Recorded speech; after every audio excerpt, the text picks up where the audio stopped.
Welcome back students to Smashub Web Development course. In this tutorial, we will learn about the CSS padding. The CSS padding properties are used to generate space around an element's content inside of any defined borders. With CSS, you have full control over the padding. There are properties for setting the padding for each side of an element, that is top, right, bottom and left. CSS has properties for specifying the padding for padding top, padding right, padding bottom and padding left. Now let us see using an example. In this code, the div element has a top padding of 50 pixels, a right padding of 30 pixels, a bottom padding of 50 pixels, and a left padding of 80 pixels, along with a border of 1 pixel solid black and the background color as light pink. Now when we run this code, we see here the output.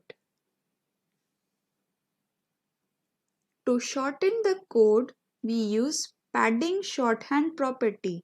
The padding property is a shorthand property for the following individual properties, that is padding top, padding right, padding bottom and padding left.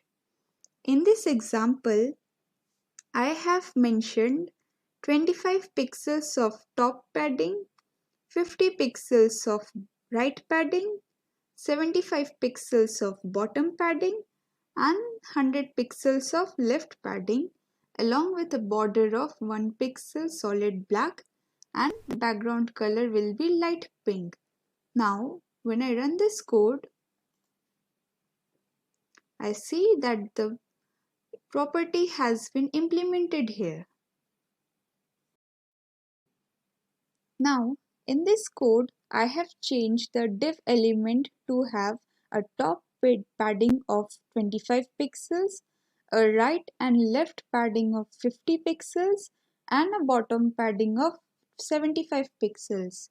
Now when I run this code, we see that the property is little bit changed.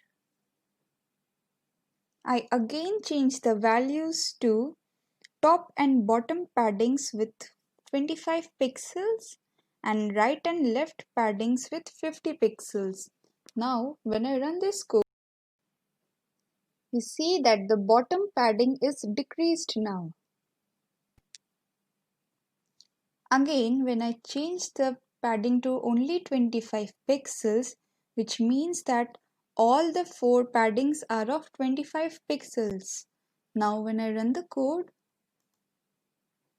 we see here the change has been applied. Thank you.